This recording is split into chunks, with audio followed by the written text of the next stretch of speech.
Number one, be thankful. That's how you start making the most of a day like this.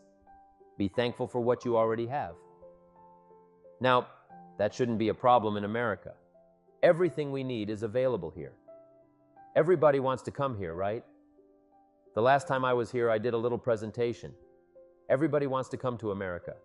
People haven't been plotting and scheming for the last 40 years saying, if I could just get to Poland, everything would be okay. No, they want to come to America. Why? Because everything is available here. All the books, all the sermons, all the churches, schools, instruction, inspiration, capital, markets, challenges, information, and seminars you need, everything is available here. This is America. So number one, let's be thankful for what we already have. Thanksgiving opens up the doors, the windows, and the channels. Be thankful for what you already have. I did a seminar one weekend up at the ranch in Clear Lake. We have a lodge up there, nice setting, high valley, high serenity ranch for the weekend, Friday evening through Sunday. People drove in from all over California. I got there late Friday afternoon.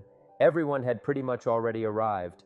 I couldn't believe the parking lot. Continentals, Eldorados, Mercedes, Cadillacs, even a Ferrari and a Rolls-Royce. Unbelievable. I walked in, and it was a good-looking crowd like this, ready for the weekend seminar. My opening remarks were, "Ladies and gentlemen, I think the rest of the world would find it strange that we have all come here this weekend to try to figure out how to do better. I think the rest of the world would say, I don't understand. This guy in a Rolls-Royce has to come to a seminar to figure out how to get another one of these Rolls-Royces? Unbelievable. Anyway, let's be thankful. Here's what locks up the doors and channels to receiving more. Cynicism. Cynicism locks you away and prevents you from learning more. Being a cynic about the past and the future, the marketplace, people, institutions, the setup, yourself, and your chances locks away all the opportunities for good things to flow your way. So, good advice today. Start off by being thankful. Here's number two. Listen well. Now, I understand it's a challenge with life continuing outside these four walls. Family, business associates, the market economy, and everything else are all out there pulling at your attention.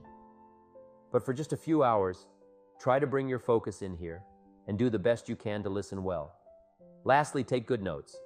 Be a good student today. I'm not here to entertain you, as you can tell by my opening joke. I wouldn't make it in Las Vegas. We don't have a dog and pony show today. No entertainment, just ideas. So, take some good notes.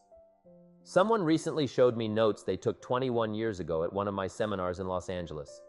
They said, I still use these notes to help me in my business and my relationships with my family. I'd like the notes you take today to become that valuable for you. That would make it worth my investment to come here and spend my time and energy with you. I want this investment to pay off, and one way it can is if you take good notes and use what makes sense to you. What I love most is hearing the stories that come back to me from this audience. 6 weeks, 6 months, or even 6 years from now, someone will contact me and say, the things you shared that day got me thinking. I started making changes. Let me tell you what's happened to my business, my sales career, and my family relationships. That's what makes it worth it for me. Not the money, but the return. Something you can't buy with money. If someone says, thank you for touching my life and taking the time to invest in me, that's what I'm all about. So, be a good student today. And here's an important note. Don't be a follower, be a student. Take advice, but not orders. Gather information, but don't let someone else order your life. Make sure what you do is the product of your own conclusion. Excellent note to make. Ensure your actions come from your own conclusions, not what someone else tells you to do. Take what others say, process it, think about it, and ponder it. If it makes you wonder, if it makes you think, then it's valuable. When you take action, make sure it's based on your own conclusions. Following these simple guidelines can make your learning process speedy, swift, and powerful. Your learning curve can go up, and applying it to your business, life, family, conversations, and equities of all kinds will bring progress. When I met a teacher willing to share with me, it turned my life around. The progress I made was unbelievable. I want to review what we talked about last time, the 5 major pieces to the puzzle. This lays a good foundation for everything else I want to share with you today.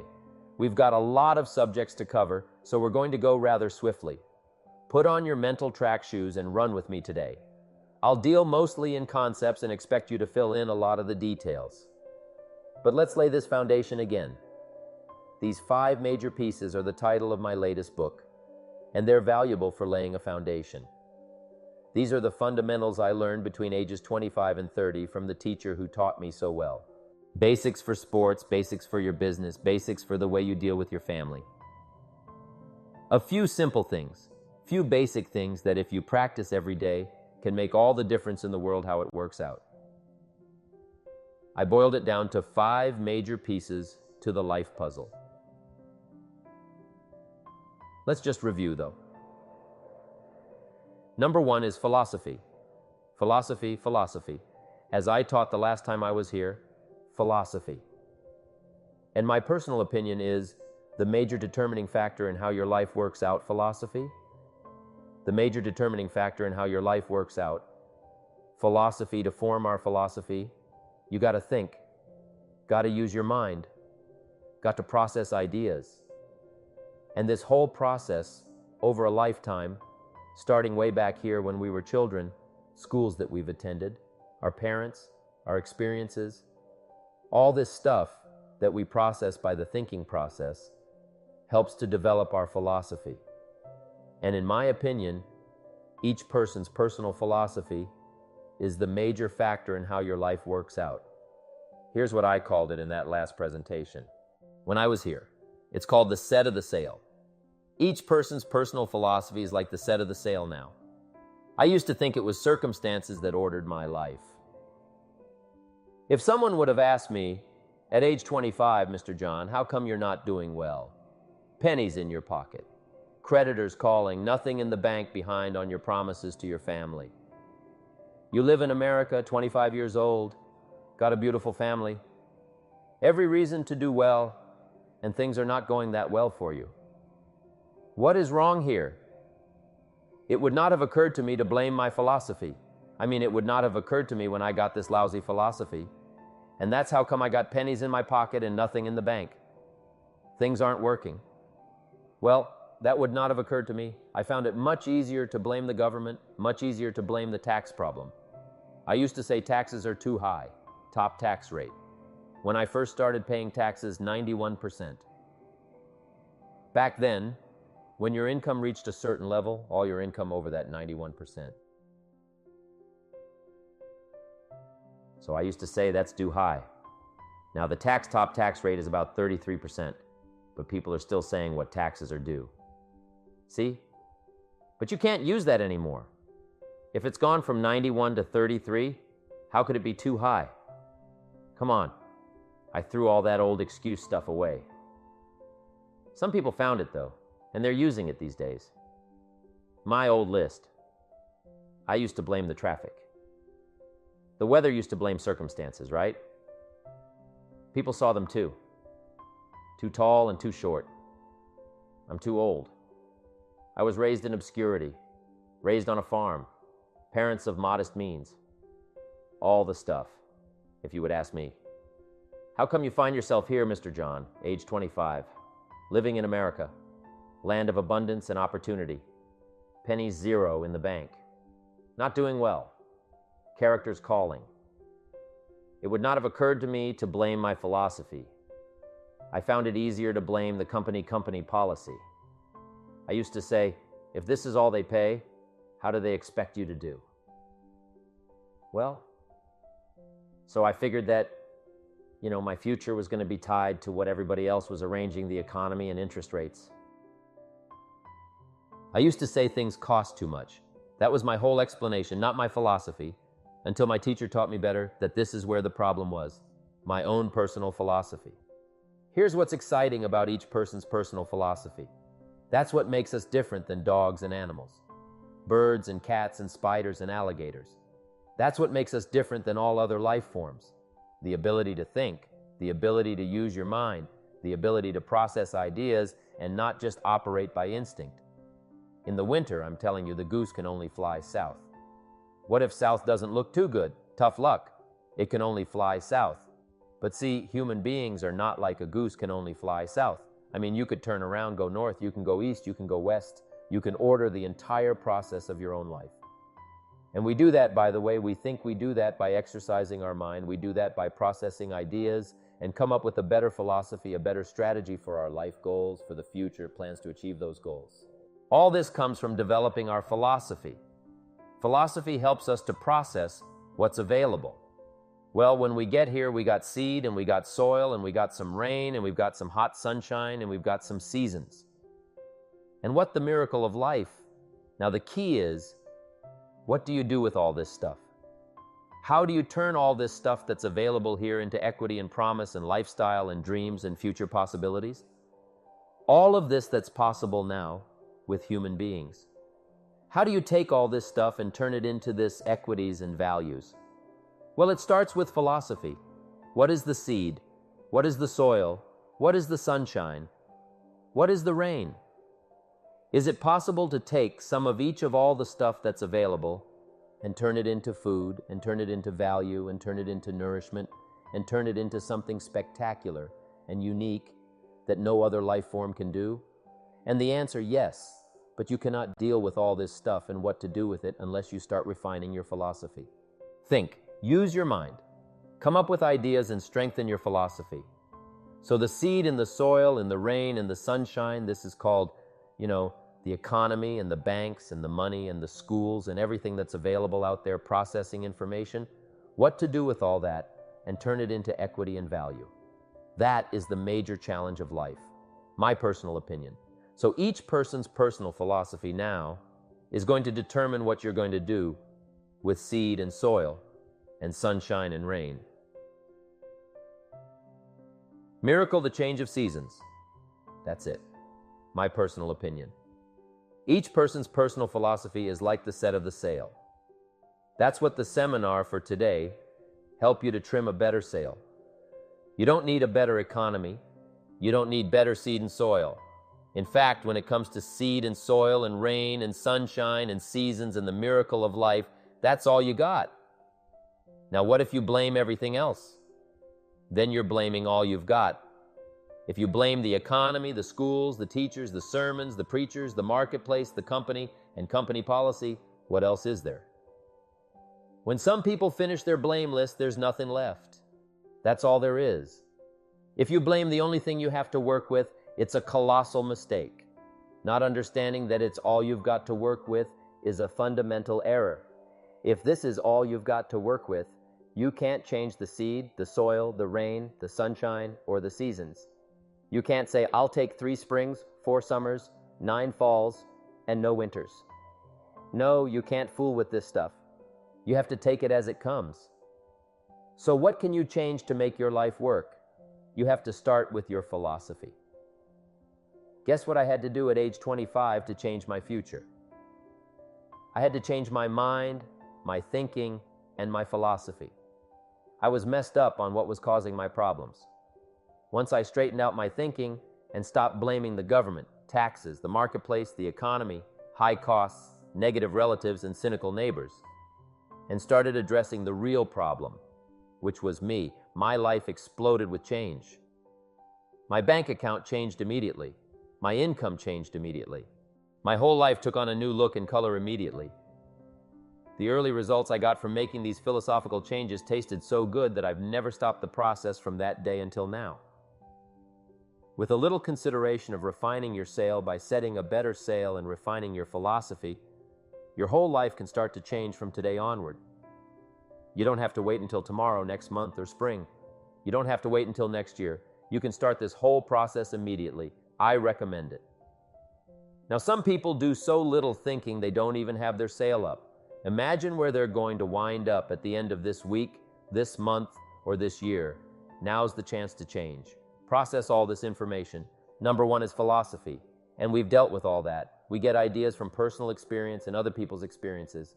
I won't go into all the details because we covered that last time I was here. But philosophy is number 1. In my opinion, each person's personal philosophy defines success and failure. Just make this note. Here is failure.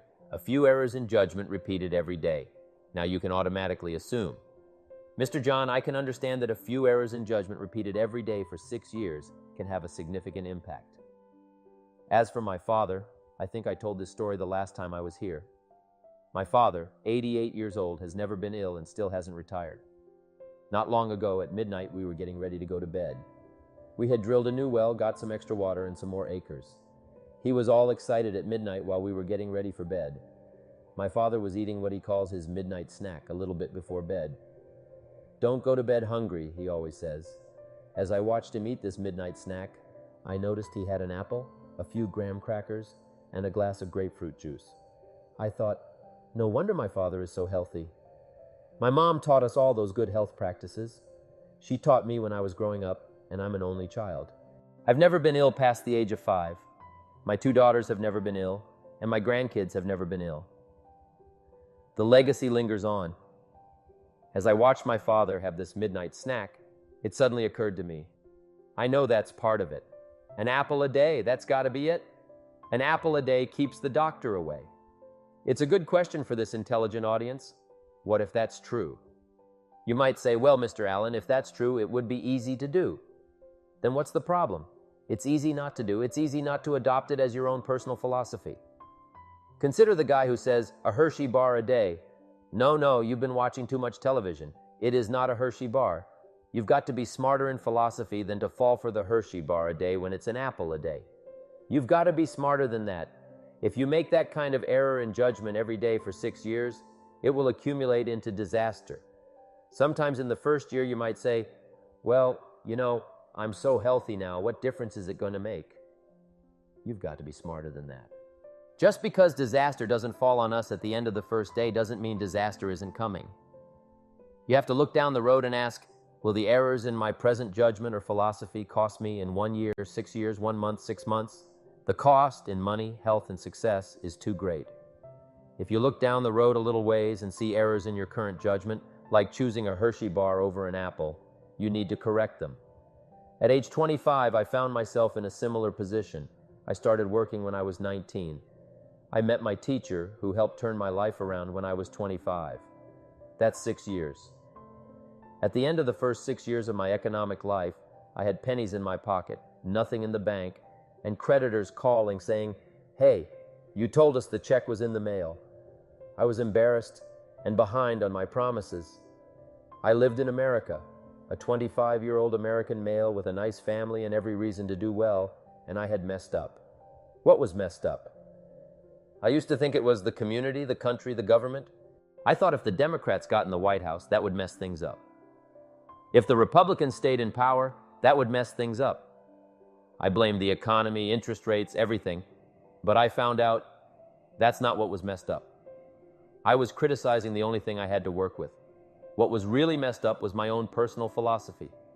My own errors in judgment, in my own personal philosophy, brought me in 6 years to having pennies in my pocket, nothing in the bank, and trying to explain why I wasn't doing well.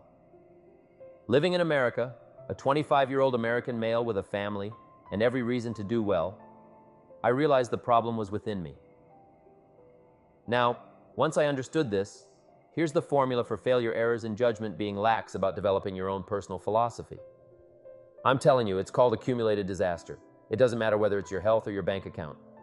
Guy's got an empty bank account, probably has high cholesterol. Why? Over the last 6 years, he never paid attention to either one. And it doesn't matter whether it's $1 or whether it's your money or whether your cholesterol count, all you got to do is commit the errors. And just because disaster doesn't fall on you at the end of the first day that you don't eat an apple, you say, well, I didn't eat an apple today and tonight I'm not ill. Well, you got to be brighter than that someday. You got to leave first grade. The reason we make those first grade desks so small so they won't fit at age 25. Right? You don't belong here anymore. Come on now, let me give you the secret to success. The formula for failure. A few errors in judgment. Repeated every day for 1 month starts the weakness, starts the disaster process. You can imagine what happens in 6 years. Here's the formula for success. A few simple discipline practiced every day. And you've started a whole new process called a whole new life. A few simple disciplines practiced every day. And if you decide today to go for the apple instead of the Hershey bar, I'm telling you, you have begun the process of turning your life around. And if you keep up that process, not only with your health habits, but with your money habits and with your communication habits, with your sales habits and management habits and every other habit that you've got. If you'll start that process, eliminate the errors, and replace it with disciplines practiced. I'm telling you, you can start this process of life change immediately after today. You don't ever have to be the same again, only by choice. You don't have to walk out of here the same as you walked in today. Only by choice, you can start a whole new process. You say, well, Mr. John, is it that simple? Yes, it's that simple. Where else would you start? But with an apple, you don't have to start with something staggering. What if you should be walking around the block for your good health and you don't? What will that do in 6 years? I'm telling you, the word is disaster. You could and you should and you don't. Here's an even stronger word. You won't. I mean, don't mind you're careless. Won't probably mean you're stubborn, and neither one is called disaster. You could should go. I'm telling you. That's why at the end of 5 years, 6 years I've found myself with pennies in my pocket. Nothing in the bank. Creditors calling could, should. What could, should, don't. It's called disaster. Now, how do you change all that the next 6 years? I got rid of the next 6 years. I became a millionaire. By the time I'm 31, I'm a millionaire. How about that? You say, well, Mr. Rohn, what happened? Well, strangely enough, during that second 6 years of my economic life, the government was about the same. I'm telling you, taxes were about the same. My negative relatives were the same. I'm telling you, the economy was about the same, and prices were about the same, and everything else was about the same. Circumstances were about the same.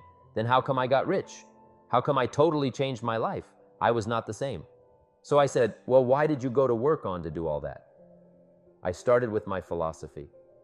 I started amending my errors by doing some better thinking, changing my mind, coming up with ideas that I didn't have before I met my teacher.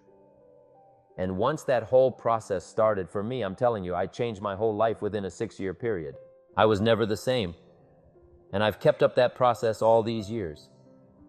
One of the reasons why I'm here is to continue my craft. I don't want the day to come someday.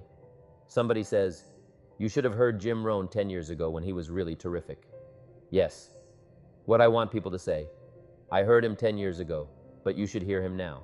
I'm telling you, the man works on his craft. I'm telling you, the man's done some extra reading. I'm telling you, the man doesn't miss a trick. I'm telling you, he's worked hard on himself. That's why he's able to deliver like he does. The same thing can happen for you as a teenager. It can happen to you as a mother, as a father, as a business person, as a salesperson. Running a business doesn't matter management wherever you find yourself. This is the process called personal change. And what I say to start with is start with your own philosophy. Your philosophy is going to determine whether or not you go for the disciplines or continue the errors. That's called potential disaster. And everybody has it within their power. What was so happy for me to find out, Mr. Schoaf said, Mr. John, you don't have to change country, but you do have to change philosophy. And if you will change philosophy, not country, you can turn around your income, you can turn around your bank account, you can turn around your skills, you can become capable, powerful, sophisticated, healthy, influential, all the other equities that you could possibly want out of your life, using the only stuff there is, and not trying to change any of this stuff.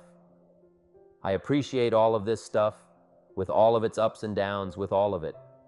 Mystery of why it works, and sometimes it doesn't work. Don't challenge this.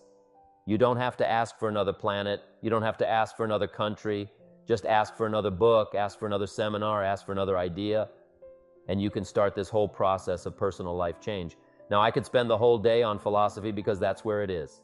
If I could get you intrigued with that, enough to study it, enough to ponder it, to where you would pick up the commitment like I did and say, hey, as simple as an apple a day, as simple as a walk around the block, why not start right there?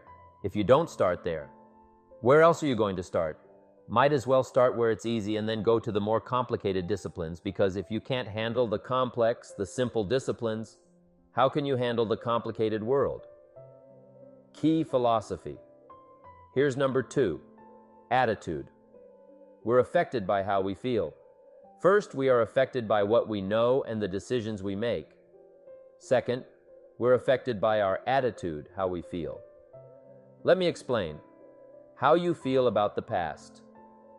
You must have a good attitude about the past. Use it as a school, not a club. Don't beat yourself to death with your past faults, failures, and losses. Let the past be a school, a teacher, not to threaten you, but to teach you. How you feel about the future. Set your goals. The promise of the future is an awesome force that affects your life every day. Without a well-designed future, we take hesitant steps. If you take hesitant steps for 6 years, you'll be timid, driven into a corner, not boldly willing to go and take your share. How you feel about everybody else. You must have a good attitude about others because it takes everybody to make a market. One person doesn't make a family, a business, a corporation, a community, or a nation. It takes all of us to make a dynamic economy and a nation second to none. The ethnic strains that have flowed in here over the last 200 years have brought their gifts, talents, skills, inventions, and work ethic all mixed together. It's called America, and there's been nothing like it in 6,500 years of recorded history. To miss the value of it because of a warped attitude is to miss it all. If you appreciate it, you'll draw from it. You can transform your days, business, conversation, and equities to an incredible degree by drawing from all the gifts that have been blended together here. How you feel about yourself. Understanding self-worth is the beginning of progress. Self-worth should be easy. If one of us can do it, all of us can do it. If anybody can think it, we all can think it. I can read, you can read. I can understand, you can understand. The few simple things I did and tried revolutionized my life in 5 years. Anyone can do it. Change from pennies to fortune, from nothing to something, from broke to rich. Any of us can do it. That's the value you should place on yourself. If someone else can understand it, so can you. If they can read, find it, change, and get it done, so can you. That's the attitude about yourself that is so valuable. In transforming our lives, we don't start with attitude or inspiration. We start with education. Some people think they just need to get motivated, but that probably won't do it. Life change does not start with inspiration. It starts with education. You have to be educated to understand where you might have messed up. My teacher put it in blunt, simple language. He only went to the 9th grade in school, so he put it in terms I could understand. He said, Mr. John, after 6 years living in America, a healthy American male, 25 years old, working for 6 years with 1 year of college, if you have pennies in your pocket, nothing in the bank, and are behind on your promises, you've messed up. Said, substituting a Hershey bar for an apple means you've messed up. You should walk around the block. If you could walk around the block but don't, you've messed up. You don't need a teacher to tell you that. You can be your own best teacher by listing where you've messed up. If you let one area slip, it probably affects the rest. So we don't start with inspiration. We start with education. If it isn't going well and you live in America, you have messed up. You don't need to change countries. Blaming the country is like cursing the soil, seed, sunshine, and rain, which is all you've got. Don't curse all you've got. When you get your own planet, you can rearrange things, but here you have to take it as it comes. Here is number 3, activity. This is the work part, the labor part, taking action. Activity is the miracle working piece. A miracle is something we don't quite understand how it works, but it does work. God says, if you plant the seed, I'll make the tree. That's a good arrangement. It gives God the tough end of the deal. What if you had to make the tree? That would keep you up late at night trying to figure out how to make a tree. The mystery of the miracle of life is already set up. God has the miracle, the seasons, the sunshine, and the rain arranged. He just needs someone to plant the seed. In California, some people try to chant to get things done. Forget that. You don't need to rub a crystal or sleep under a pyramid. Getting rich and changing your life is too easy to complicate with such things. If you neglect the simple, easy stuff, it piles up year after year. If you're willing to straighten it out, your life can change dramatically. And here's one of the keys. It's called activity. It's called disciplines. Turning wisdom from your philosophy and inspiration. the strengthening of attitude and faith and courage, commitment, all this stuff that comes from attitude. If you're willing to take these two qualities, philosophy and attitude, and invest it into activity, you can have a miracle. Anything short of that, no miracle wisdom doesn't perform. Miracle attitude doesn't perform a miracle. The only thing that performs the miracle of increase called equity is gall, putting wisdom and attitude into discipline, into labor. And this labor now can perform a miracle. And here are the two parts to the labor. 1, do what you can. 2, do the best you can. I can't give you better advice than that. First, do what you can. After today, go home and make a list. Ask yourself this question as you make the list. What am I not doing that would be easy to do and could greatly change my health, my wealth? What am I neglecting that would be easy to do? Just go home and answer that question personally. You don't have to put the answers on a public bulletin board. This is all personal stuff, from walking around the block to eating an apple to managing your money. We'll cover what to do with your money today, including what a child should do with $1. Simple errors in judgment, followed by a few simple disciplines, can lead to unimaginable results. If you pick up the activity part, the miracle working part, the planting the seed part, and take care of your part, the soil will take care of its part, the seed will take care of its part, and the seasons will take care of their part. The miracle will take care of its part if you take care of your part by putting it into activity. Action works miracles. 2,000 years ago, on April 13th, one of Jesus' disciples, now I'm an amateur on the Bible, but as best as I can remember, said to Jesus, "It's time to pay our taxes and we don't have any money."